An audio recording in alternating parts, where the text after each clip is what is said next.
Get ready. 5 seconds.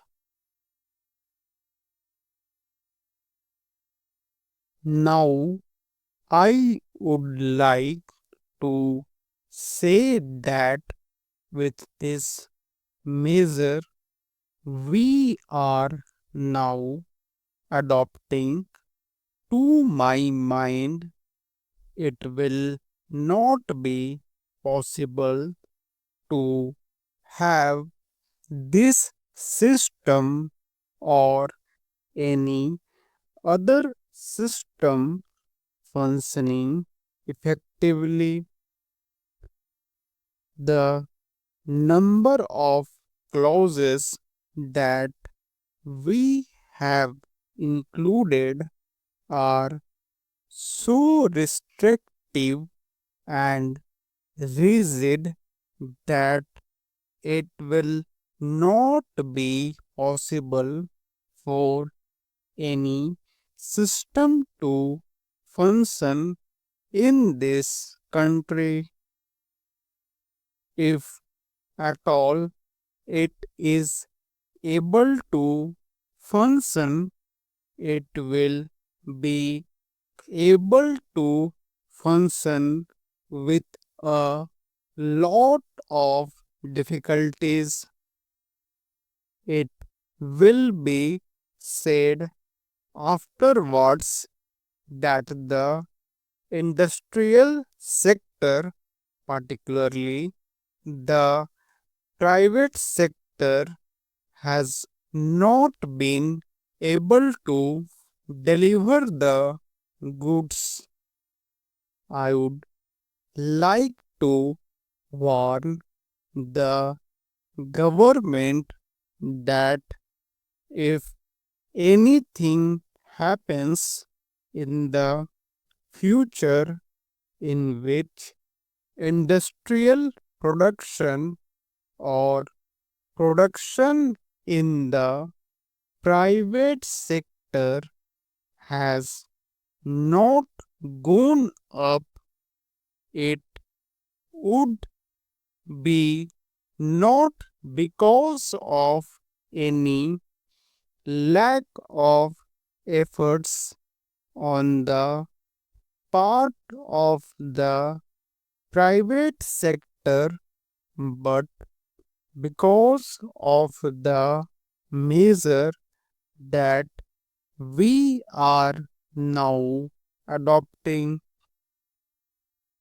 I have mentioned several times how this particular bill is very restrictive and how it will hamper the normal growth of companies in this country. It is a pity that when we are on the threshold of the second 5-year plan, such a measure should be passed in this house.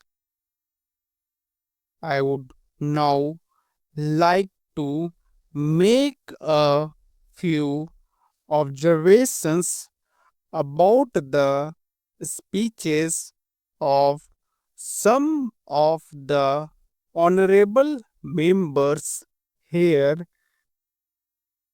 Sri Ashok Mehta justifies the restrictions on managing agents by saying that managing agents are no longer the main source of finance. He also argues the profits have been high and will continue to remain high, and therefore he would like to see the managing agents being paid on a sliding scale. He is in the habit of referring to a number of books and making quotations from a number of them published in America or in other countries, and particularly by some of the professors.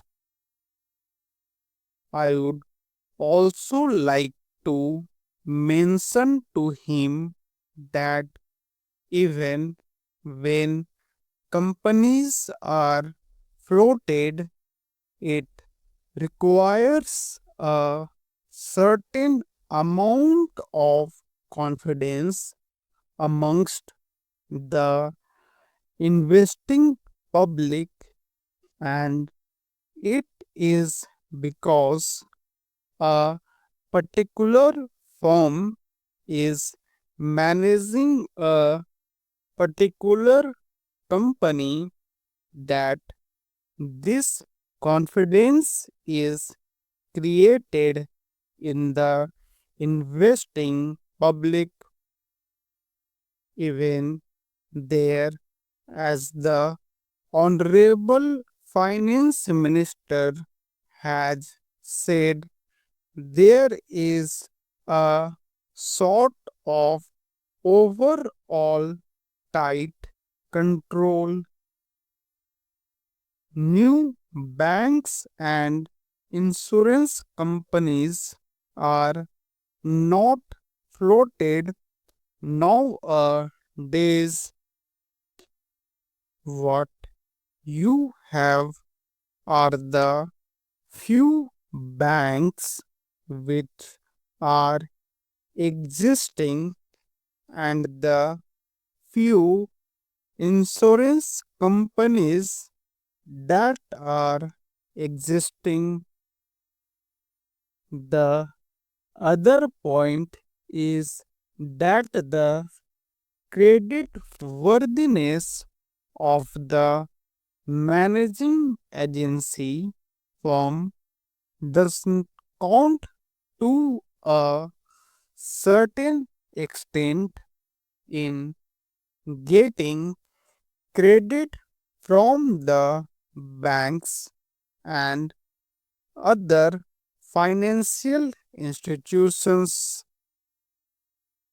Yesterday, it was mentioned by my honorable friend that the crux of the problem is the question of payment of remuneration to a particular managing agency system.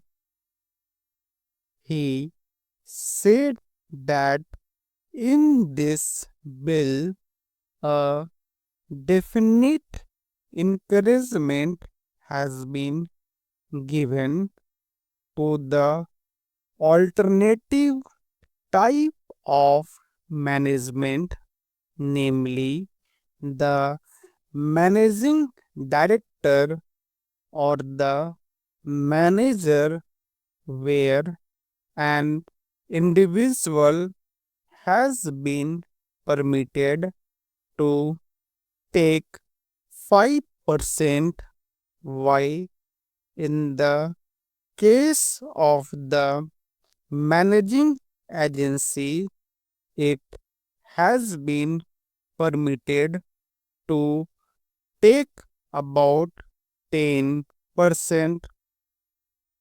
I would like to point out to him that it is not merely the question of remuneration which will decide the alternative type of management.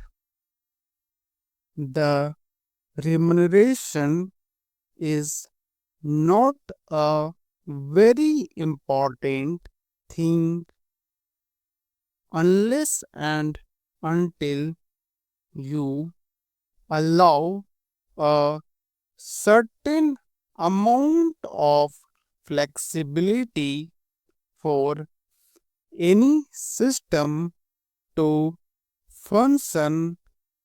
It will not be possible to evolve any other system to take the place of the managing agency system. In spite of so many cycles, you may find that those few business houses which are carrying on now may have to carry on the present basis. You may not find many new people coming in the field. Several times it has been mentioned in this house why the business community has not prescribed for itself a code of conduct.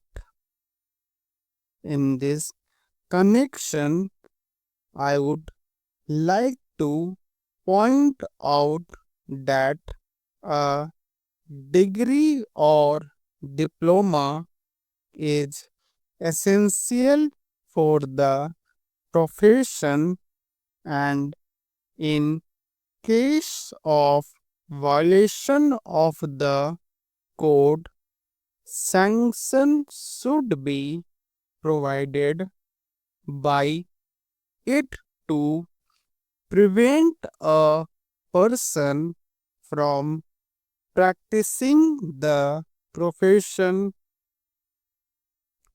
Today, even Ashok Mehta and Sri C. Shah can set up a grocery shop and become businessman. Nobody lays down any condition for starting business, and nobody can prevent others from continuing it. But I would like to point out that with regard to the code of conduct, there is a certain amount of ethics, and there are certain standards and traditions on which business houses function. If a particular firm has not got proper ways of managing its business, you will find that that business house will find it difficult to function, and it would be difficult for it to command the confidence of the business community. It would not be possible for it to function as effectively as a firm which has proper ways of managing its business